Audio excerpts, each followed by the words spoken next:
Hello friends, good morning. आज हम लोग इलेक्ट्रिक केमिस्ट्री का फोर्थ वीडियो लेक्चर पढ़ने जा रहे हैं। तो फोर्थ वीडियो लेक्चर स्टार्ट करने से पहले मैं आपको थर्ड वीडियो लेक्चर में हम लोगों ने क्या क्या पढ़ा था उसको मैं फटाफट एक बार रिकॉल करा देता हूँ। थर्ड वीडियो लेक्चर में हम लोगों ने पढ़ा था कि सेल रिप्रेजेंटेशन क्या है। सेल रिप्रेजेंटेशन करने का मैंने आपको 4 नियम पढ़ाया था। पहला, सॉल्वेज को डबल वर्टिकल लाइन से रिप्रेजेंट करेंगे बीच में, एनोडिक कैथोडिक कंपार्टमेंट बीच में। सेकेंड मैंने नियम बनाया था कि एनोडिक कंपार्टमेंट में जो एनोड इस्तेमाल करते हैं उसको एक्सट्रीमली लेफ्ट साइड दिखाएंगे, और कैथोडिक कंपार्टमेंट में जो कैथोड इस्तेमाल करते हैं, कैथोड का रॉड, उसको हम लोग एक्सट्रीमली राइट साइड दिखाएंगे। सेकेंड नियम ये था। थर्ड नियम कि एनोडिक कंपार्टमेंट में जो मटेरियल है उस मटेरियल को रिप्रेजेंट करने के लिए, सेपरेट करने के लिए हम लोग सिंगल वर्टिकल लाइन और कॉमा का इस्तेमाल करते हैं। सिंगल वर्टिकल लाइन का इस्तेमाल तब करेंगे जब स्पेसिस क्या हो, डिफरेंट फेज में हो, और अगर स्पेसिस सेम फेज में है तो कॉमा का इस्तेमाल करेंगे। ठीक है। अच्छा, एक बात और ध्यान रखें आप लोग कि अगर गैस का केस हो, गैस अगर वो इन्वॉल्व हो, तो गैस के केस में हम लोग गैस और सॉलिड, चाहे गैस और एक्वस को सेपरेट करने के लिए, हालांकि डिफरेंट है, तो वर्टिकल लाइन का भी इस्तेमाल कर सकते हैं और कॉमा का भी इस्तेमाल कर सकते हैं। ठीक है, लेकिन ये गैस के केस में एप्लीकेबल है। ठीक है। फोर्थ नियम हमने बनाया कि अगर कंपाउंड या आयन का कॉन्सेंट्रेशन दिया रहे और अगर गैस इन्वॉल्व है तो उसका अगर पार्शियल प्रेशर दिया रहे, तो उनके कॉन्सेंट्रेशन और पार्शियल प्रेशर को उसके नाम के जस्ट आगे छोटी सी ब्रैकेट में करके उसको लिखेंगे। ये 4 नियम बनाया था मैंने आपको। फिर इसके बाद मैंने आपको पढ़ाया इलेक्ट्रोड पोटेंशियल क्या है। इलेक्ट्रोड पोटेंशियल क्या है, इसके बाद मैंने आपको पढ़ाया इलेक्ट्रोड पोटेंशियल किन किन बातों पर डिपेंड करता है। तो पहला टेम्परेचर, दूसरा कंसंट्रेशन ऑफ आयंस, और तीसरा मैंने पढ़ाया था नेचर ऑफ इलेक्ट्रोड्स। ठीक है। और फिर उसके बाद हम लोग देखें कि स्टैंडर्ड इलेक्ट्रोड पोटेंशियल क्या है। तो मैंने आपको समझाया कि अगर कंडीशन अगर स्टैंडर्ड हो, स्टैंडर्ड कंडीशन हो, स्टैंडर्ड कंडीशन किसको माना, अगर कंसंट्रेशन ऑफ आयन 1 मोलरिटी हो, जो अगर गैस इन्वॉल्व हो तो प्रेशर 1 बार का हो, और टेम्परेचर जो है कोई स्पेसिफाइड टेम्परेचर या नहीं दिया रहे, तो 25 डिग्री सेल्सियस टेम्परेचर अर्थात 298 केल्विन अगर मेंशन रहे, तो ऐसे कंडीशन को हम बोलते हैं स्टैंडर्ड कंडीशन। और इस कंडीशन पे जो इलेक्ट्रोड पोटेंशियल निकल के आएगा इसी को हम बोलेंगे स्टैंडर्ड इलेक्ट्रोड पोटेंशियल। ठीक है। फिर उसके बाद सबसे important line, very very important line हम लोगों ने पढ़ा था कि एक पार्टिकुलर इलेक्ट्रोड का ऑक्सीडेशन पोटेंशियल और रिडक्शन पोटेंशियल का मान सेम होगा, मैग्नीट्यूड में सेम होगा, लेकिन साइन क्या होगा, अपोजिट होगा। हालांकि मैंने वहाँ कॉन्सेप्ट पढ़ाया था, आपको समझ में आ गया होगा। खैर, तो फिर इसके बाद हम लोग नए टॉपिक के साथ शुरुआत करेंगे, और आज का हमारा टॉपिक है सेल पोटेंशियल। तो हम लोग पढ़ेंगे सेल पोटेंशियल। तो पहले मैं हेडिंग लगाता हूँ, cell potential.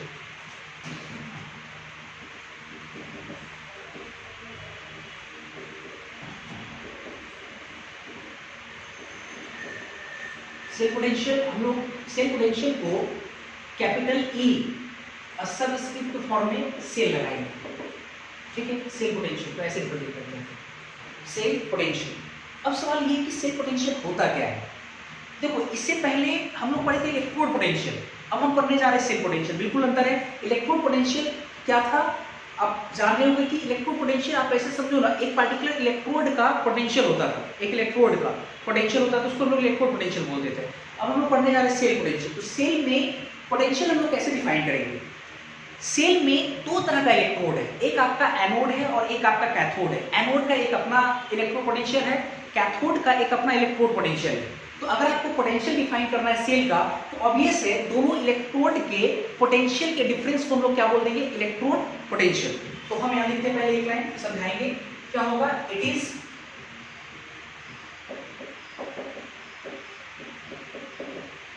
Defined as difference of electrode potential between cathode and anode. So कैसे डिफाइन करते हैं, डिफरेंस ऑफ इलेक्ट्रोड पोटेंशियल, किसके किसके, कैथोड और एनोड। कैथोड और एनोड के इलेक्ट्रोड पोटेंशियल के डिफरेंस को हम लोग क्या बोलेंगे, सेल पोटेंशियल कहेंगे। ठीक है, सेल पोटेंशियल।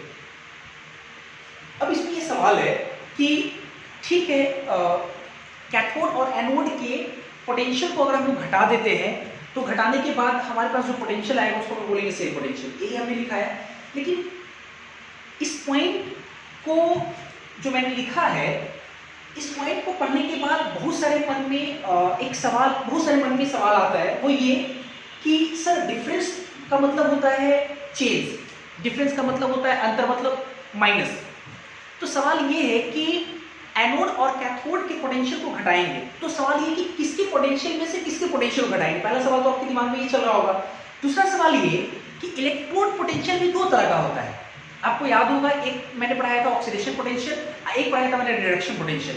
तो सवाल ये भी आपके मन में होगा कि अगर पोटेंशियल का डिफरेंस लेना है तो दोनों के रिडक्शन पोटेंशियल का डिफरेंस ले या दोनों के ऑक्सीडेशन पोटेंशियल का डिफरेंस ले, है ना। तो बहुत सारे मन में आपके सवाल चल रहे होंगे, अच्छे से समझना होगा तो जाकर आपको सेल पोटेंशियल क्लियर हो जाएगा। क्लियर है? अब जरा समझते हैं। तो हम इतना जरूर समझे कि सेल पोटेंशियल दो इलेक्ट्रोड के बीच के पोटेंशियल का डिफरेंस है। अगर आपको डिफरेंस निकालना है, चेंज निकालना है, तो आपको क्या करना है, बड़े में से छोटे को घटाना है, मतलब बड़े पोटेंशियल की वैल्यू से छोटे पोटेंशियल की वैल्यू को घटाना है।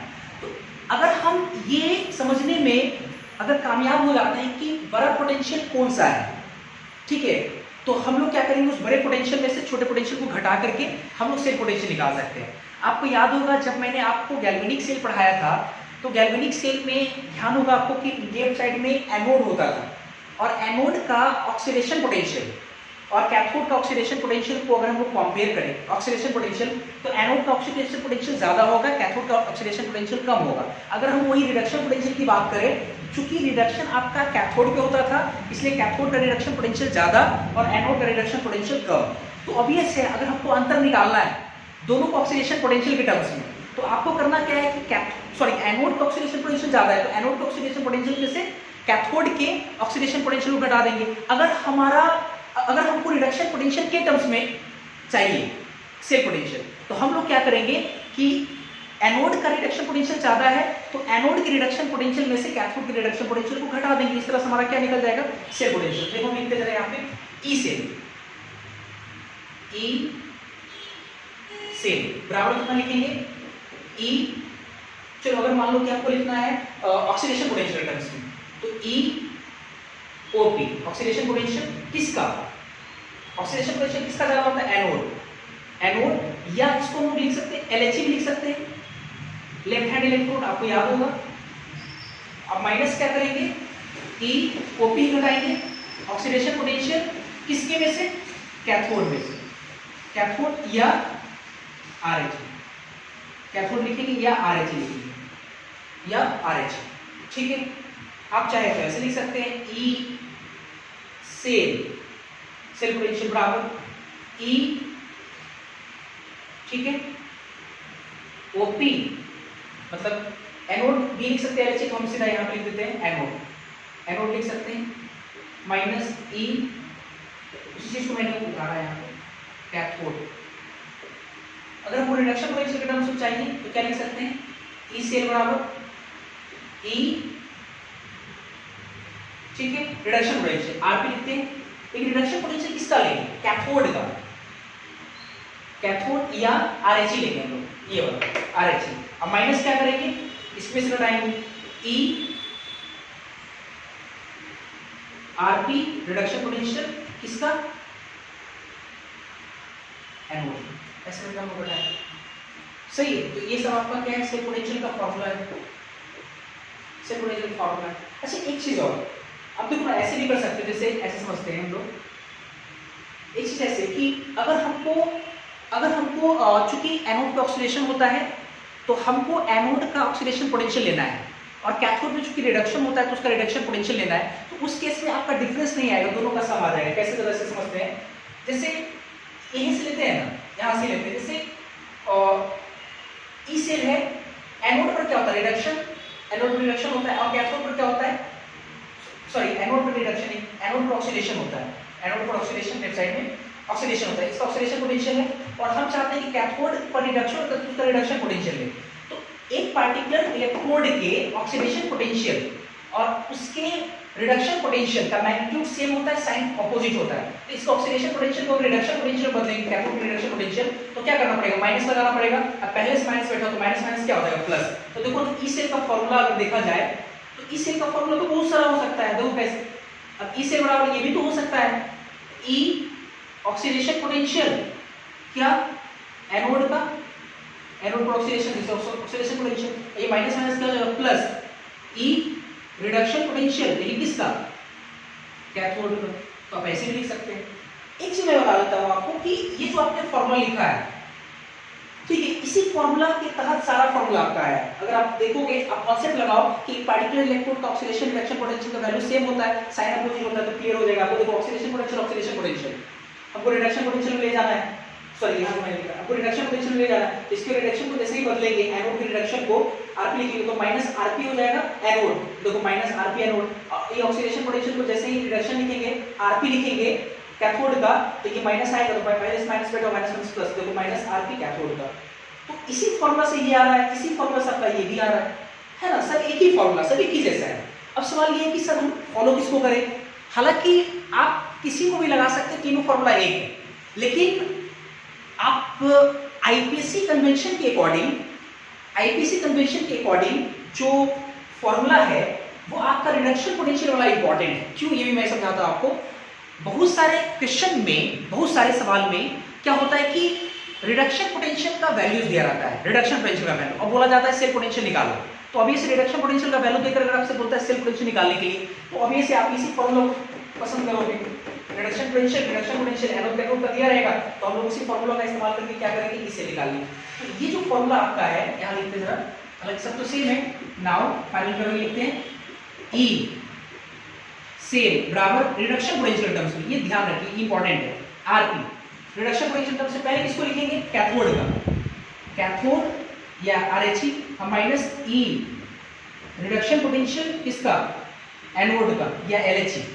ये जो फॉर्मूला है आप इस फॉर्मूला को लगाएंगे, क्योंकि ये जो फॉर्मूला है वो आईपीसी कन्वेंशन के अकॉर्डिंग है, ये आईपीसी कन्वेंशन के अकॉर्डिंग ये फॉर्मूला काम करता है।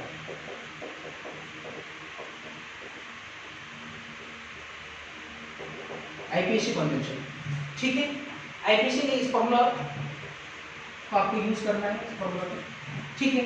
सेम उसी तरीके से एंड अगर स्टैंडर्ड कंडीशन लेंगे तो स्टैंडर्ड कंडीशन पे ई से क्या हो जाएगा, ई नॉट से, और ई नॉट से बराबर कितना लिख सकते हैं हम लोग, E naught reduction potential cathode minus E naught reduction potential anode. बस स्टैंडर्ड कंडीशन के लिए क्या लगा देना है, नॉट लगा देना।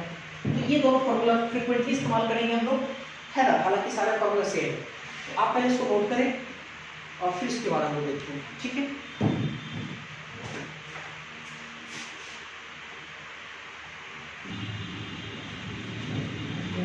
इसके बाद हम लोग देखेंगे स्टैंडर्ड हाइड्रोजन इलेक्ट्रोड क्या है, ठीक है। हेडिंग लगाते हैं,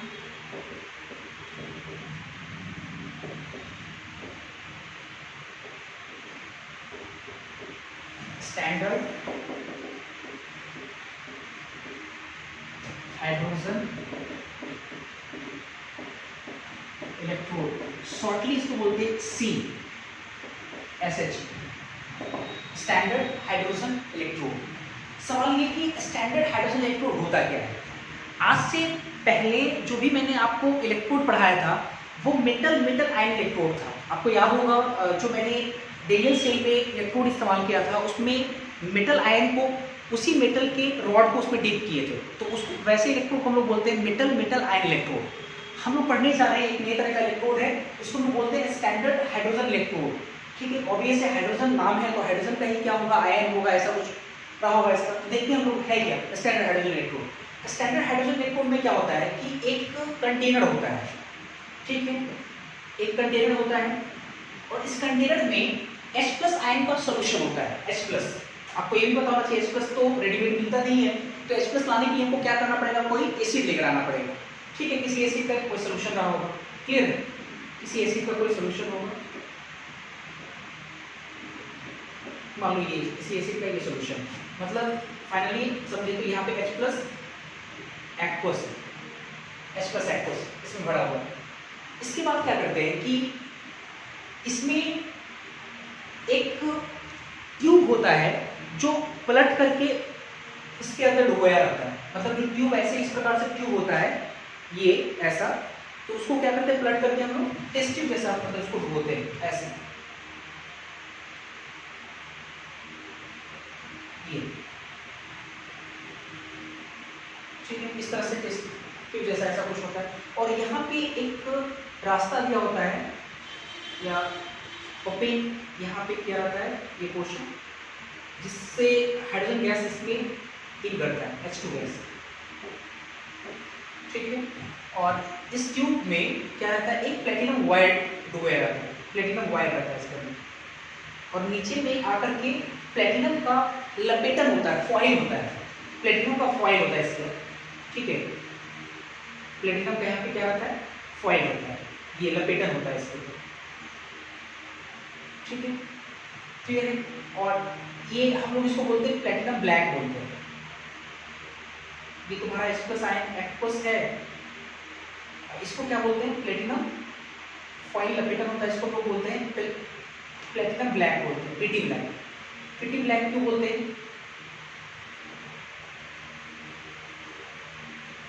इसको प्लेटिनम ब्लैक क्यों बोलते हैं, मैं समझाता हूँ पहले। जैसे ठीक है, ये तो आपका प्लेटिनम है,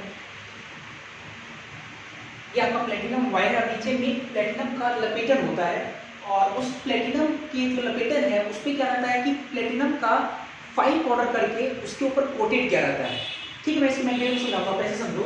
जैसे पहले ये तो समझ में आना चाहिए कि नीचे क्या है आपका H+ आयन का सॉल्यूशन है, और इस H+ आयन के सॉल्यूशन में हम ये क्या करते हैं, इन्वर्टेड टेस्ट ट्यूब रख करके और उसके बीच से हम लोग क्या करते हैं, एक प्लेटिनम वायर पास कराते हैं। वो वायर कुछ बच्चे दिमाग में होगा सर रॉड क्यों नहीं, आपको पता है कि प्लेटिनम काफी महंगा है, तो इसलिए हम लोग क्या करेंगे, प्लेटिनम का वायर इस्तेमाल करेंगे, ठीक है, पतला एक वायर इस्तेमाल किए। और नीचे में क्या किए, नीचे में क्या करते हैं कि सरफेस एरिया को बढ़ाने के लिए, ठीक है, सरफेस एरिया को बढ़ाने के लिए हम क्या किए कि प्लेटिनम का लपेटन एक बना लिए, लपेटन मतलब अंदर से खोखला है, लपेटन है।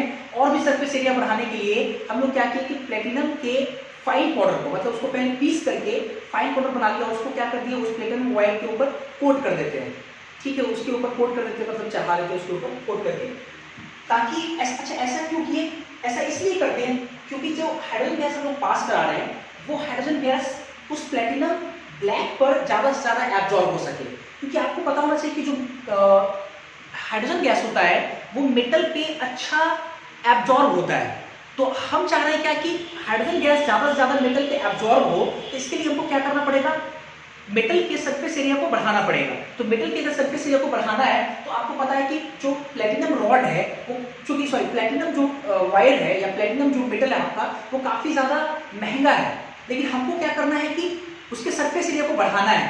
तो हम ऐसा तो नहीं कर सकते कि रॉड लेके आ जाए, तो इसलिए हम लोग क्या किया, एक वायर लेके आए, नीचे भी सरफेस एरिया ज़्यादा होना चाहिए, तो हम ऐसा नहीं करेंगे, नीचे बड़ा सा सीट लेके आएंगे, सीट की वजह हम क्या किए, प्लेटिनम का एक लपेटन लाइन, कॉइल लाइन, फॉइल मतलब लपेटन होता है, और उसके ऊपर क्या किया, और भी सरफेस एरिया को बढ़ाने के लिए, उबड़ खाबड़ करने के लिए क्या किए कि प्लेटिनम को पीस करके और उसके ऊपर से कोट कर दिए, ताकि उसका सरफेस एरिया बढ़ जाए और ज़्यादा से ज़्यादा जो हाइड्रोजन हम लोग पास करा रहे हैं वो यहाँ पे एब्जॉर्ब हो सके, ताकि H2 और H+ के संपर्क में रहेगा, तो H+ और H2 के कांटेक्ट में आने के कारण एक पोटेंशियल डेवलप होगा, जिसको हम बोलेंगे इलेक्ट्रोड पोटेंशियल। ये मैंने आपको पढ़ाया था। तो इस प्लेटिनम ब्लैक के बारे में हम क्या लिखेंगे, ये जो प्लेटिनम ब्लैक है ये क्या है, आप बोल सकते हो कि platinum foil, it is platinum foil, ठीक है, is coated with platinum black. Platinum black क्या है, सिंपल बोल सकते हैं, it is a fine powder of platinum, it is fine powder of platinum. ये प्लेटिनम का एक फाइन पाउडर होता है उसके ऊपर, ठीक है, प्लेटिनम ब्लैक। ये हो गया। तो ऑब्वियसली ऐसे इलेक्ट्रोड को लोग क्या बोलते हैं, हाइड्रोजन इलेक्ट्रोड बोलते हैं, स्टैंडर्ड हाइड्रोजन इलेक्ट्रोड बोलते हैं, शॉर्टली एसएच। क्लियर हो गया होगा कि हम लोग सिंपली है कि H+ आयन का एक्वस लिए और H+ आयन का एक्वस लिए और उसको क्या कि प्लेटिनम वायर डाल करके उसके ऊपर हाइड्रोजन गैस को एब्जॉर्ब कराएं, क्योंकि गैस जो H2 गैस होता है वो मेटल पे ज़्यादा से ज़्यादा एब्जॉर्ब होता है। सवाल ये भी होगा आपके मन में कि सर प्लेटिनम वायर है क्यों, तो आपको पता होना चाहिए कि जो प्लेटिनम होता है वो ज़्यादा इनर्ट होता है। इनर्ट का मतलब कि वो कोई दूसरा चीज़ों से रिएक्शन नहीं कर सकता, बिल्कुल इनर्ट है दूसरे केस है। तो इनर्ट होने के कारण हम क्या किए कि इस रॉड को लेकर के H2 गैस पास कराया, उस पर H2 गैस एब्जॉर्ब हुआ और H+ उस H2 के कांटेक्ट में रहने से पोटेंशियल डेवलप हुआ, जिसको बोले हाइड्रोजन इलेक्ट्रोड पोटेंशियल। क्लियर है यहाँ तक। फिर इसके बाद देखते जरा, अगर मान लो कि ये जो आपका इलेक्ट्रोड है ये कैथोड का काम करता हो, तो कैथोड का काम करेगा तो कैसे रिएक्शन परफॉर्म करेंगे, उसका रिप्रेजेंटेशन क्या होगा। अगर ये एनोड का काम करेगा तो वो कैसे परफॉर्म करेंगे, उसकी रिएक्शंस क्या होंगे और उसका रिप्रेजेंटेशन क्या होगा, इस पर हम लोग बात करेंगे। जैसे देखो case first, if it acts as cathode, अगर मान लो कि ये कैसे एक्ट करता हो, कैथोड की तरह ये एक्ट करता हो, काम करता होगा कैथोड की तरह। अगर ये कैथोड की तरह अगर ये काम करेगा तो ऑब्वियसली कौन सा रिएक्शन परफॉर्म करेगा, कैथोड पर क्या होता है, रिडक्शन। अच्छे से समझना है दोस्तों, कैथोड पर क्या होता है, रिडक्शन। रिडक्शन होता है, रिडक्शन के लिए क्या होगा कि जो H+ आयन का जो सॉल्यूशन है H+, ये H+ क्या करेगा, जो सॉल्यूशन में एक्वस में है, ये 2 इलेक्ट्रॉन को गेन करेगा, 2 मोल H+ आयन 2 इलेक्ट्रॉन को गेन करेगा और H2 गैस का फॉर्मेशन करेगा। अब इसलिए देखो रिडक्शन हो रहा है, +1 से हाइड्रोजन +1 से 0 में जा रहा है रिडक्शन, तो ये रिएक्शन परफॉर्म करेगा। ठीक है, और क्लियर, रिएक्शन को समझ में आ गया। अच्छा, अगर मान लो कि अगर हम इसके रिप्रेजेंटेशन अगर लिखना चाहते हैं, हालांकि सेल रिप्रेजेंटेशन नहीं, क्योंकि सेल 2 इलेक्ट्रॉन को मिलाने के बाद आपका सेल बनता है, ये हाफ सेल का ये आधा पार्ट है। तो अगर हम लोग हाफ सेल रिप्रेजेंटेशन की बात करें, half cell representation, half cell representation की अगर हम लोग बात करें तो हाफ सेल रिप्रेजेंटेशन के लिए हम लोग देखते हैं जरा। सबसे पहला चीज ये है क्या, cathode, cathodic compartment. Cathodic compartment extremely right side होता है, सॉल्वेंट्स में हम लोग लगाएंगे नहीं अभी हालांकि, तो राइट साइड। तो आपका कैथोड जो cathodic compartment right side, cathodic compartment जो कैथोड इस्तेमाल हुआ है उसको एक्सट्रीमली राइट साइड देखेंगे। तो कैथोड आप किसका बना है, प्लेटिनम, ये प्लेटिनम का क्या है, वायर है। तो प्लेटिनम का बना है कैथोड, तो Pt, प्लेटिनम कैसा होता है, सॉलिड, सॉलिड लगा दिया यहाँ पे। उसके बाद फिर इसमें इन्वॉल्व क्या है, हाइड्रोजन H+ और H2। तो H+ और H2 को दिखाना है, लेकिन इसे ध्यान रखिए कैथोड है तो कैथोड पर रिडक्शन होता है, तो आप H+ से H2 दिखाओगे कि H2 से H+, तो ऑब्वियसली H+ से H2, क्योंकि डिक्रीज इन ऑक्सीडेशन स्टेट दिखाना है। तो ये H+ एक्वस और यहाँ पे क्या, H2 गैस, यही दिखाएंगे हम लोग, H2 gas, H+ aqueous H2 gas. अब देखिए इसको रिप्रेजेंट करना है, तो ठीक है, अब ये सॉलिड गैस, ये एक्वस, ऑब्वियस है फेज अलग अलग है, हम लोग क्या करेंगे, वर्टिकल लाइन से इस्तेमाल करेंगे। एक नियम और भी मैंने आपको समझाया था कि हाइड्रोजन गैस के केस में, हाइड्रोजन गैस के केस में सॉलिड और गैस हालांकि अलग अलग फेज है, लेकिन अलग अलग फेज होने के बावजूद भी आप हाइड्रोजन गैस के केस में क्या कर सकते हैं, कॉमा से रिप्रेजेंट कर सकते हैं। तो इसी चीज को हम चाहें तो ऐसे भी लिख सकते हैं, H+ aqueous vertical line, H2 gas और कॉमा प्लेटिनम, कॉमा प्लेटिनम, ये इस्तेमाल कर सकते हैं। ठीक है, केस 2 देखते हैं जरा। केस 2, अगर मान लो if it acts as anode, अगर मान लो ये जो इलेक्ट्रोड है ये एनोड का काम करता है, तो एनोड पर क्या होता है, ऑक्सीडेशन। तो एनोड पर अगर ऑक्सीडेशन होता है तो लोग ऑक्सीडेशन परफॉर्म कराएंगे। कैसे एनोड पर ऑक्सीडेशन होगा, ये जो H2 गैस है, ये H2 गैस जो है ये 2 H+ आयन में जाएगा, कैसे जाएगा, एक्वस, कैसे, 2 इलेक्ट्रॉन को रिलीज करके, यस, इस प्रकार से आ जाएगा। और इसके अगर हाफ सेल रिप्रेजेंटेशन की हम लोग बात करें, हाफ सेल रिप्रेजेंटेशन की अगर हम लोग बात करें तो हाफ सेल रिप्रेजेंटेशन कैसे लिखेंगे हम लोग, यहाँ देखते हैं जरा। हाफ सेल रिप्रेजेंटेशन अगर लिखना है इसको हमको, तो सबसे पहला चीज ये एनोड है, तो एनोडिक कंपार्टमेंट में जो एनोड है उसको एक्सट्रीमली लेफ्ट साइड दिखाएंगे। एनोड किसका बना हुआ, प्लेटिनम का, तो प्लेटिनम लोग लेफ्ट साइड दिखा दिए, सॉलिड। इसके बाद फिर एनोड पर चूंकि ऑक्सीडेशन होता है तो मटेरियल क्या क्या है, H+ और H2 है, तो पहले हम लोग इसको दिखाएंगे H2 गैस, फिर दिखाएंगे H+ एक्वस। अब फेज सब अलग अलग है तो सबको कैसे सेपरेट करेंगे, सिंगल वर्टिकल लाइन सेपरेट करेंगे। मैंने एक चीज ये भी बोल रहा हूँ कि गैस और सॉलिड के केस में हम चाहें तो प्लेटिनम सॉलिड और गैस को हम लोग कॉमा से भी रिप्रेजेंट कर सकते हैं, गैस सिंगल वर्टिकल लाइन और H+ एक्वस, इस प्रकार से सेल रिप्रेजेंटेशन होगा। क्लियर है, इसको हम बोलते हैं standard hydrogen electrode. Standard hydrogen electrode एक इंपॉर्टेंट इलेक्ट्रोड है। कैसे, आपको याद होगा कि जब मैंने आपको इलेक्ट्रोड पोटेंशियल पढ़ाया था तो इलेक्ट्रोड पोटेंशियल में हम एक बात लिखे थे, वो ये कि इलेक्ट्रोड पोटेंशियल का एब्सोल्यूट वैल्यू, इलेक्ट्रोड पोटेंशियल का एब्सोल्यूट वैल्यू आप कैलकुलेट नहीं कर सकते हैं, बल्कि आप पोटेंशियल डिफरेंस एग्जैक्टली कैलकुलेट कर सकते हैं। मतलब दो इलेक्ट्रोड के बीच का क्या पोटेंशियल है आप इसको आसानी से कैलकुलेट कर सकते हैं। एक पार्टिकुलर इलेक्ट्रोड का क्या पोटेंशियल है वो कैलकुलेट नहीं कर सकते। ये मैंने आपको सिखाया था।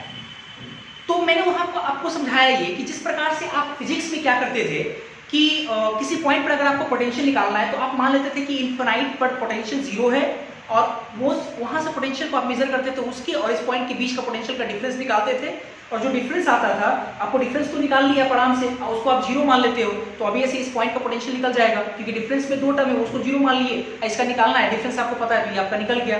सही है। तो इसमें क्या होता है कि जो आपका हाइड्रोजन सॉरी आपने फिजिक्स में रेफरेंस के तौर पे किसको माना था? इनफाइनाइट पॉइंट, इनफाइनाइट को जीरो माना था। तो हम लोग केमिस्ट्री में क्या करते हैं कि अगर एक पार्टिकुलर इलेक्ट्रोड का इलेक्ट्रोड पोटेंशियल निकालना है, हालांकि वो तो आप निकाल सकते नहीं है, लेकिन अगर निकालना है तो हम लोग क्या बोले थे आपको, किसी एक को कुछ मान लेते हैं, रेफरेंस इलेक्ट्रोड के तौर पे मान लेते हैं। तो ये जो आपका स्टैंडर्ड हाइड्रोजन इलेक्ट्रोड है यही आपका रेफरेंस इलेक्ट्रोड है, रेफरेंस इलेक्ट्रोड, जिसमें हम लोग मानते हैं कि हाइड्रोजन इलेक्ट्रोड का इलेक्ट्रोड पोटेंशियल जीरो मान लेते हैं, हालांकि जीरो होगा नहीं लेकिन रेफरेंस के लिए, जिस प्रकार से आप रेफरेंस इनफिनाइट में जीरो माने थे पोटेंशियल, उसी प्रकार से हाइड्रोजन गैस इलेक्ट्रोड का पोटेंशियल टेंड्स टू जीरो होता है, टेंड्स टू जीरो, पूरी तरह जीरो नहीं होता है। तो हम लोग क्या करते हैं उसको जीरो मेजर कर लेते हैं, जीरो मान लेते हैं और जीरो मान करके जिस इलेक्ट्रोड का आपको इलेक्ट्रोड पोटेंशियल निकालना है उस इलेक्ट्रोड को इसके साथ जोड़ करके दोनों का डिफरेंस निकाल लेते हैं। डिफरेंस पता हो गया, ऑब्वियस उसको आप जीरो माने हैं तो जो नया इलेक्ट्रोड जिसका निकालना है उसका निकल जाएगा। सही है। तो सबसे इंपॉर्टेंट लाइन ये कि ये जो हाइड्रोजन इलेक्ट्रोड है ये एक प्रकार का रेफरेंस इलेक्ट्रोड है, रेफरेंस, ठीक है। और ठीक है, रेफरेंस इलेक्ट्रोड है जिसमें हम लोग इसके स्टैंडर्ड इलेक्ट्रोड पोटेंशियल को स्टैंडर्ड रिडक्शन पोटेंशियल मान लेते हैं। स्टैंडर्ड रिडक्शन पोटेंशियल को हम लोग जीरो मानते हैं as a reference point of view से, और जीरो मान करके हम लोग काम करते हैं। तो पहले आप इसको नोट करें, फिर थोड़ा सा मैं इसमें दिखाऊंगा, फिर आगे बात करते हैं।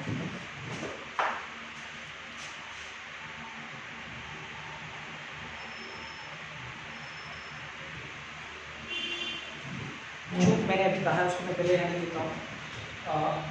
It is primary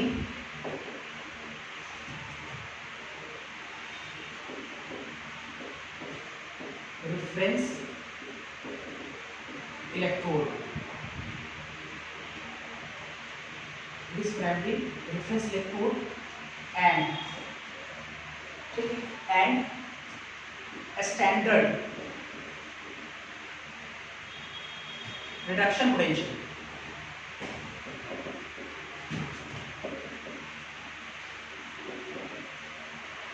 shortly SRP बोल सकते हैं, एसआरपी हाइड्रोजन इलेक्ट्रोड का of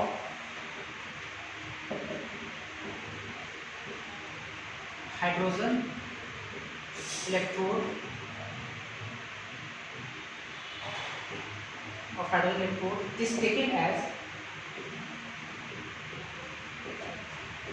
zero, is taken zero as reference point of view। हालांकि जीरो होता नहीं है, हम लोग रेफरेंस के तौर पे क्या मान लेते हैं,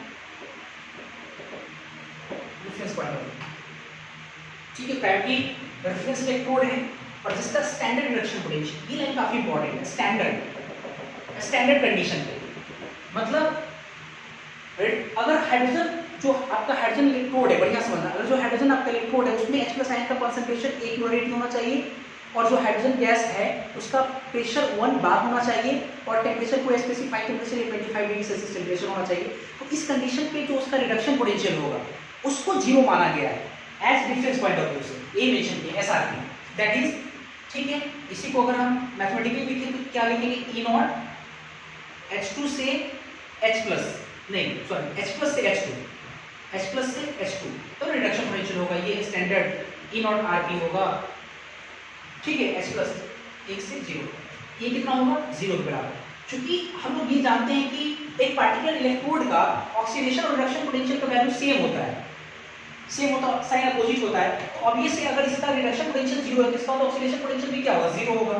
तो E0 H2 से H+ या E0 OP हाइड्रोजन इलेक्ट्रोड कितना हो जाएगा, 0 हो जाएगा, ये 0, ठीक है, ये 0 होगा रेफरेंस पॉइंट ऑफ व्यू से।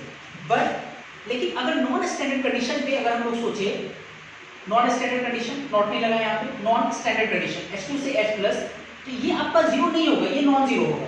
कई बार बच्चे समझ लेते हैं कि हाइड्रोजन इलेक्ट्रोड मिलेगा उसका रिडक्शन पोटेंशियल वैल्यू जीरो, नहीं, standard reduction potential value zero, ई naught reduction potential value zero hydrogen electrode का, या ई नॉट ऑक्सीडेशन पोटेंशियल वैल्यू होगा उसका जीरो।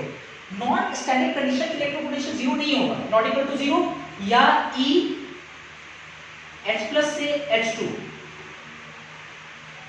ये जीरो नहीं होगा, ये ध्यान रखिए सारी बातों को, क्लियर है? ठीक है, इसके बाद फिर हम लोग पढ़ेंगे एक काफी इंपॉर्टेंट रिलेशन है डेल्टा जी। आपको याद होगा डेल्टा जी चेंज इन गिव्स फ्री एनर्जी और सेल का पोटेंशियल ई सेल के बीच में क्या रिलेशन है, इसके बाद वो रिलेशन यहाँ पे हम डेवलप करेंगे। तो पहले आप इसको नोट कर लें।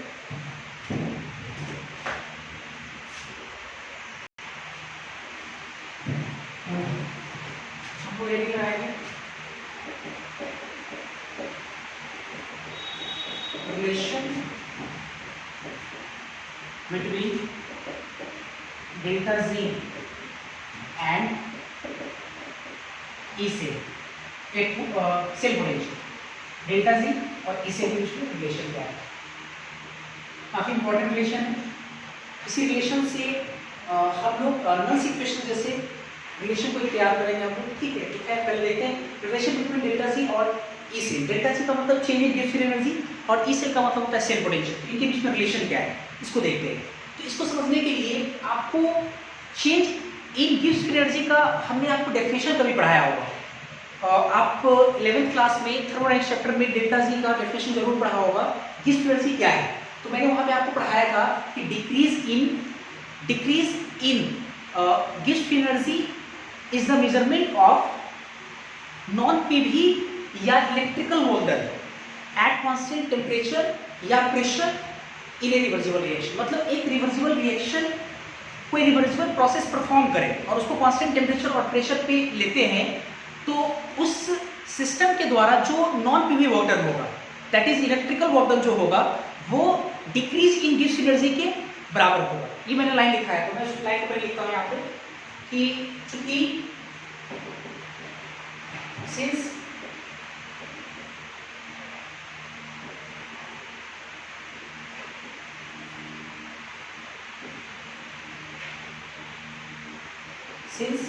decrease in gives free energy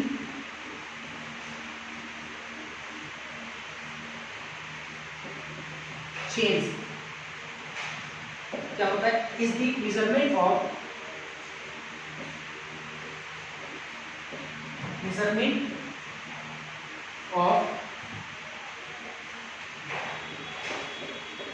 non PV work done या इलेक्ट्रिकल वर्क डन, याद होगा आपको electrical work done perform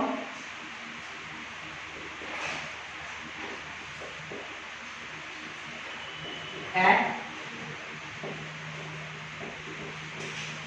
constant temperature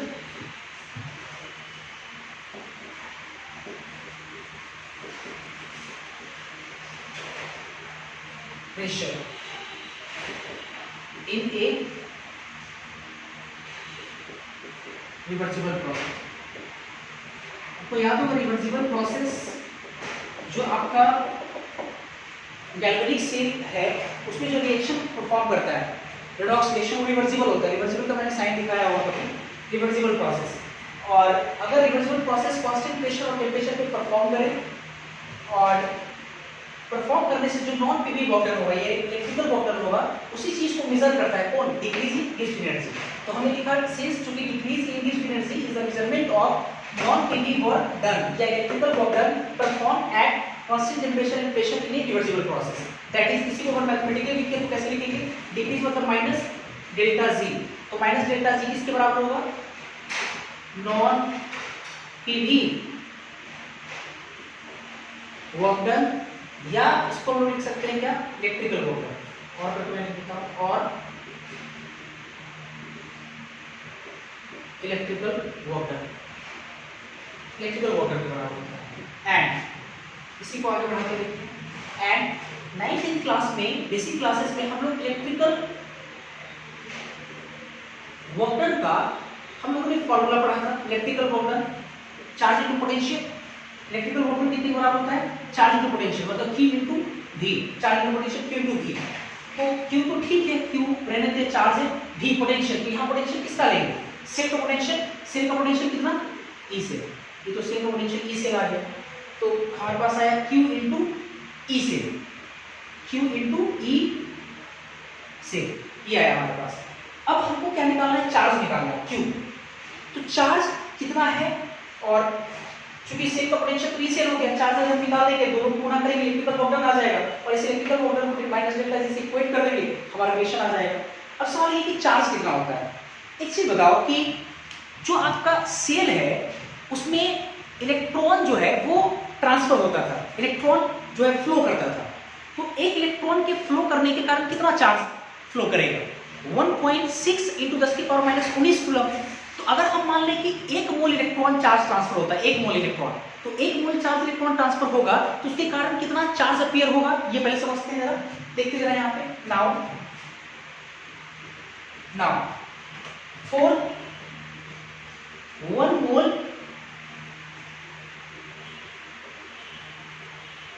charge transfer, 1 मोल चार्ज ट्रांसफर के लिए कितना चार्ज आएगा, देखते हैं जरा। 1 मोल चार्ज ट्रांसफर के लिए, सॉरी 1 मोल चार्ज से अच्छा है कि 1 मोल इलेक्ट्रॉन ट्रांसफर, इलेक्ट्रॉन लिखते हैं, 1 मोल इलेक्ट्रॉन ट्रांसफर, ठीक है, 1 मोल इलेक्ट्रॉन ट्रांसफर, 1 इलेक्ट्रॉन ट्रांसफर करता है तो चार्ज कितना आएगा, एक अगर इलेक्ट्रॉन ट्रांसफर करता है तो चार्ज आएगा 1.6 × 10⁻⁻19 कूलम आएगा चार्ज। अगर 1 मोल इलेक्ट्रॉन ट्रांसफर होता है तो 1 मोल का मतलब हुआ 6.022 10⁻23 इलेक्ट्रॉन, तो चार्ज कितना आएगा, गुना कर देंगे 6.022 × 10⁻23, यहाँ मल्टीप्लाई का साइन दे दिए, ये 1.6 × 10⁻⁻19 कूलम। जब आप इसको कैलकुलेट करोगे तो ये कैलकुलेट करने के बाद जो चार्ज आपका आएगा, 1 मोल इलेक्ट्रॉन के कारण जो चार्ज आएगा, ये चार्ज आता है 96,500। हालांकि जो बच्चे कैलकुलेट किए उनको 96,500 नहीं आ रहा हो, 96,400 समथिंग करके आता है, लेकिन क्वेश्चन बनाने के कारण हम लोग क्या करते हैं, 96,500 के अप्रॉक्स लेकर के हम लोग काम करते हैं, तो 96,500 कूलम आएगा। और इस 96,500 जो ये कांस्टेंट है कूलम, 96,500 कूलम कांस्टेंट, इस कूलम ये कांस्टेंट को हम लोग बोलते हैं 1 फैराडे, 1 फैराडे, फ्राइडे वही साइंटिस्ट का नाम है 1 फैराडे, या शॉर्टली इसको हम लोग बोल सकते हैं 1 F, 1 कैपिटल F, 1 फैराडे, ठीक है, कितना चार्ज आएगा। देखो अब जरूरी नहीं कि एक ही मोल इलेक्ट्रॉन ट्रांसफर हो सकता है कि 4 मोल इलेक्ट्रॉन ट्रांसफर हो, 5 मोल इलेक्ट्रॉन ट्रांसफर हो सकता है हाफ मोल इलेक्ट्रॉन ट्रांसफर हो, तो हम क्या करते हैं कि n मोल इलेक्ट्रॉन ट्रांसफर के कारण चार्ज निकालते हैं। तो देखते हैं, तो 1 मोल इलेक्ट्रॉन चार्ज ट्रांसफर था, और देखते हैं यहाँ पे 4 n mole, small n mole electron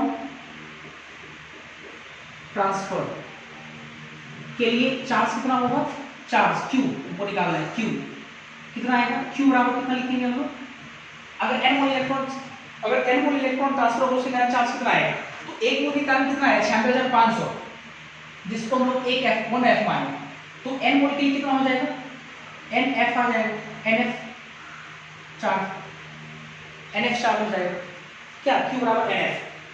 ना अब हम लोग क्या करते हैं कि माइनस डेल्टा जो G है वो इलेक्ट्रिकल वर्क डन के बराबर है, तो लिख सकते हैं माइनस डेल्टा G बराबर, उसको इक्वेशन की फर्स्ट मान लेंगे, उसको इक्वेशन फर्स्ट मान लेंगे। नाउ फ्रॉम इक्वेशन फर्स्ट, तो माइनस डेल्टा G बराबर कितना लिखेंगे, इलेक्ट्रिकल वर्क डन, और माइनस डेल्टा G बराबर कितना हमारे पास आया, कितना आया electrical work done Q into E से, तो Q आपका कितना निकल क्या है NF, और E से कितना है आप E से, देखो एक फॉर्मूला है हमारे पास, अच्छा इस माइनस को उधर भेज देते हैं, तो डेल्टा G कितना आ जाएगा हमारे पास, डेल्टा G बराबर आएगा माइनस NF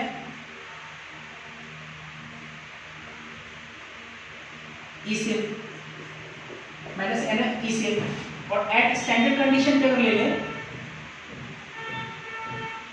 स्टैंडर्ड कंडीशन मतलब समझ में आ रहा होगा, आयन का कॉन्सेंट्रेशन इक्विलिटी प्रेशर 1 बार और टेम्परेचर को स्पेसिफाई टेम्परेचर 25 डिग्री सेल्सियस ले लें, तो उसमें डेल्टा जी कितना हो जाएगा, डेल्टा जी नॉट हो जाएगा। तो डेल्टा जी नॉट बराबर माइनस एनएफ, ई से कितना हो जाएगा, ई से नॉट हो जाएगा, ई से नॉट। तो ये जो एक रिलेशन हमारे पास आया है वो रिलेशन है डेल्टा जी और ई सेल की रिलेशन, और ये काफी इंपॉर्टेंट है, इससे कई सारे आपके न्यूमेरिकल्स बनेंगे, वेरी वेरी इंपॉर्टेंट। ठीक है, ये नॉन स्टैंडर्ड कंडीशन पे डेल्टा जी बराबर माइनस एनएफ ई से, और ये जो आपका आया है वो स्टैंडर्ड कंडीशन पे डेल्टा जी नॉट बराबर माइनस एनएफ ई नॉट से। क्लियर यहाँ तक? अच्छा, ये रिलेशन आ गया जो निकालना था हमको। अच्छा, इसके बाद एक सबसे महत्वपूर्ण पॉइंट आपको हमने पढ़ाया होगा थर्मोडायनेमिक्स में, स्टेट फंक्शन है ना, पाथ फंक्शन क्या है, एक्सटेंसिव क्वांटिटी, इंटेंसिव क्वांटिटी, ये सब मैंने आपको पढ़ाया था, और इसका कहीं ना कहीं यहाँ पे दरकार है, जरूरत है यहाँ पे। तो अपने को समझना ये है कि जो गिव्स एनर्जी चेंज है डेल्टा जी, वो एक्सटेंसिव क्वांटिटीज है कि इंटेंसिव क्वांटिटीज है, ये समझना है पहले आपको। आपको याद होगा कि जो गिव्स एनर्जी चेंज है डेल्टा जी, वो आपका एक्सटेंसिव क्वांटिटीज होता था, एक्सटेंसिव, ठीक है, इंटेंसिव नहीं, बिल्कुल आपको याद होगा, एक्सटेंसिव क्वांटिटीज है डेल्टा जी। अगर डेल्टा जी एक्सटेंसिव है तो ई से क्या होगा, एक्सटेंसिव या इंटेंसिव? अब देखते हैं अच्छे से, जैसे डेल्टा जी, ये तो कंफर्म है हम लोग कि डेल्टा जी क्या है आपका, एक्सटेंसिव है, जो मास पे डिपेंड करेगा, जो साइज पे डिपेंड करेगा, उसको हम बोलते हैं एक्सटेंसिव। डेल्टा जी आपका एक्सटेंसिव है, ऐसा पढ़ाया है वहां पे, ठीक है, ये एक्सटेंसिव है। अब सवाल ये कि ई से क्या होगा, तो आप एक चीज देखो जरा, डेल्टा जी बराबर माइनस एनएफ ई से है, तो एफ तो आपका कांस्टेंट है 96,500, वो तो कांस्टेंट है, एन तो कुछ भी हो सकता है आपका, 4 कूलम 4 मोल 5 मोल 10 मोल 8 मोल 18 मोल कुछ भी हो सकता है, ये तो फिक्स्ड है। तो अगर इसको हम इधर से इधर ले आए ऐसे करके, तो गिव्स एनर्जी चेंज जो है वो पर मोल निकल जाएगा, नीचे एन आ जाएगा। और गिव्स एनर्जी चेंज अगर एक्सटेंसिव है, अब पर मोल से अगर डिवाइड कर देते हैं तो वो चीजें क्या हो जाती है, इंटेंसिव। इसका मतलब ई सेल आपका क्या है, इंटेंसिव है। जैसे आपको याद होगा मोलर वॉल्यूम, तो मोलर वॉल्यूम निकालने के लिए आप क्या करते हैं, वॉल्यूम पे मोल से डिवाइड करते थे, molar volume. Molar mass, given mass में 1 मोल के मास से डिवाइड करते थे, मोलर मास आता था, ठीक है ना, 1 मोल के मास को हम लोग बोलते थे मोलर मास, सॉरी। तो ऑब्वियस है अगर गिव्स एनर्जी चेंज जो आपका है वो एक्सटेंसिव है, और उस एक्सटेंसिव को अगर मोल से डिवाइड कर देते हैं, मोल से, मोल भी एक्सटेंसिव है, दो एक्सटेंसिव का जो डिवाइड है वो इंटेंसिव आता है, ऐसा मैंने पढ़ाया था। तो इसे आपका क्या है, इंटेंसिव है, आपका डेल्टा जी एक्सटेंसिव और इसे क्या है, इंटेंसिव है, ठीक है। सबसे महत्वपूर्ण लाइन ये, अगर हमको पता करना है कि ये पाथ फंक्शन है कि स्टेट फंक्शन, तो आपको मैंने समझाया था कि जितना भी फिजिकल क्वांटिटीज है उसमें मात्र 3 जो आपका है वो पाथ फंक्शन, बाकी सब स्टेट फंक्शन। तो डेल्टा जी भी आपका स्टेट फंक्शन और इसी भी क्या होगा आपका स्टेट फंक्शन। अब सोचो जरा, सेल पोटेंशियल है, वो तो दो पॉइंट के पोटेंशियल का डिफरेंस होता है, उसको क्या पता कि वो कितना पाथ हो, दूर हो, नजदीक, उससे कोई मतलब नहीं, बस दो पोटेंशियल की, सॉरी, दो पॉइंट के बीच का पोटेंशियल क्या है उसी को हम लोग कंसीडर करते हैं, है ना। तो अब ये से डेल्टा जी और ई से ये दोनों का दोनों क्या है आपका पाथ, सॉरी, स्टेट फंक्शन है, और डेल्टा जी आपका एक्सटेंसिव क्वांटिटी, जबकि ई से आपका क्या है, इंटेंसिव क्वांटिटी। तो पहले आप इस रिलेशन को मैंने नोट करें, और जो मैंने पॉइंट बोला उसको मैं दिखाता हूँ, फिर इसके आगे थोड़ा देखते हैं।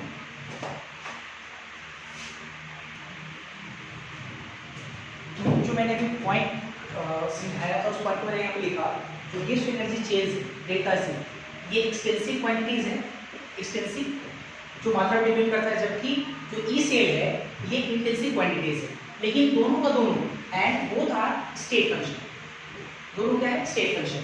इसके बाद आते हैं जरा, आपको याद होगा गिव्स एनर्जी चेंज के साइन के आधार पे हम लोग प्रोसेस डिफाइन करते थे पहले। तो एक कॉलम में हम क्या करते हैं, गिव्स एनर्जी का साइन लिखते हैं, साइन ऑफ डेल्टा जी। एक कॉलम में हम प्रोसेस लिखते हैं, और एक कॉलम में लिखते हैं डेल्टा जी के साइन के कारण ई सेल का साइन क्या होगा, क्योंकि डेल्टा जी ई सेल में रिलेशन है। तो साइन ऑफ ई सेल, देखते जरा, आपको याद होगा डेल्टा जी का साइन अगर निगेटिव है, डेल्टा जी का साइन क्या है अगर निगेटिव है, -1, तो प्रोसेस क्या होता था, स्पॉन्टेनियस, काफी इंपॉर्टेंट है, स्पॉन्टेनियस। और अगर डेल्टा जी का साइन अगर पॉजिटिव हो तो प्रोसेस क्या होता था आपका, नॉन स्पॉन्टेनियस प्रोसेस होता था। और अगर जीरो हो, जीरो अगर वैल्यू हो डेल्टा जी का, तो प्रोसेस क्या होता है आपका, रिवर्सिबल या इक्विलिब्रियम होगा, रिवर्सिबल या इक्विलिब्रियम कंडीशन लोग कहते थे। अब थोड़ा ऐसे समझते हैं कि डेल्टा जी के नेगेटिव साइन के लिए ई सेल का साइन क्या होना चाहिए। तो अभी जो हम लोग रिलेशन पढ़े हैं वो रिलेशन क्या है, डेल्टा जी बराबर minus N F E cell, यही है, यही चीज है। अब देखो जरा अच्छे से, डेल्टा जी का साइन नेगेटिव होना चाहिए, इसका साइन क्या होना चाहिए, नेगेटिव, और ये बराबर है minus N F E cell. N तो मोल है, मोल हमेशा पॉजिटिव होता है, एफ कांस्टेंट है 96,500, ये भी पॉजिटिव होता है, तो वो डिपेंड करेगा कि ई सेल का साइन क्या है। अब देखो अच्छे से, डेल्टा जी का साइन नेगेटिव होना चाहिए, तो नेगेटिव कब होगा ना, जब ई सेल का साइन क्या होगा, पॉजिटिव, क्योंकि ये दोनों तो पहले से क्या है, हमेशा पॉजिटिव है, तो पहले से बाहर लगा हुआ नेगेटिव, तो इसको क्या होना पड़ेगा, इसको नेगेटिव होने के लिए इसको क्या होना पड़ेगा, पॉजिटिव। इसका मतलब कि साइन ऑफ ई सेल क्या होना चाहिए, पॉजिटिव होना चाहिए, पॉजिटिव, ठीक है। डेल्टा जी का साइन पॉजिटिव होने के लिए इसको क्या होना पड़ेगा, नेगेटिव, तब तो माइनस माइनस प्लस होगा, तो इसको क्या होना पड़ेगा, नेगेटिव, और डेल्टा जी अगर जीरो है तो ऑब्वियसली ये भी क्या हो जाएगा, जीरो। सबसे इंपॉर्टेंट बात ये कि अगर कोई सेल, बढ़िया से, अगर कोई सेल वर्किंग सेल है, आपसे इस तरह सवाल पूछेगा, अगर कोई सेल वर्किंग सेल है, तो वर्किंग सेल अगर आपको चेक करना है तो आपको चेक करना पड़ेगा ई सेल का साइन, क्योंकि ऐसा समझो ई सेल का साइन अगर पॉजिटिव है, ई सेल का साइन पॉजिटिव है, तो प्रोसेस स्पॉन्टेनियस हो रहा है, मतलब चल रहा है प्रोसेस, तो चल रहा है इसका मतलब कि सेल आपका कैसा वर्क कर रहा है, इसका मतलब वर्किंग सेल बोल सकते हैं आप उसको। अगर नॉन स्पॉन्टेनियस हो गया तो आप उसको क्या बोल सकते हो, नॉन स्पॉन्टेनियस, डेड सेल तो नहीं बोल सकते, ठीक है, डेड सेल बोल सकते हैं आप उसको, ठीक है। नॉन स्पॉन्टेनियस है मतलब रिएक्शन ऐसे बोल सकते हैं, रिएक्शन उल्टा चल रहा है ना। और रिवर्सिबल जो आपका या इक्विलिब्रियम जो है उसके लिए वैल्यू कितना है, जीरो के बराबर है, तो जीरो, इसका मतलब अगर इससे जीरो हो गया, इसका मतलब सेल क्या हो गया, वो डेड सेल हो गया, आपका डेड हो गया, ठीक है। तो इन सारी चीजों को आप ध्यान रखेंगे यहाँ पे, और ये काफी ज्यादा इंपॉर्टेंट है। वर्किंग सेल के लिए इसे क्या होना चाहिए, पॉजिटिव, ये ध्यान रखें। नॉन स्पॉन्टेनियस के लिए क्या होना चाहिए, नेगेटिव होना चाहिए, और इस सेल जीरो का मतलब हो गया डेड सेल। तो आज यहाँ पे इतना ही रहते हैं, ठीक है, थैंक यू, आप इसको नोट कर लेंगे।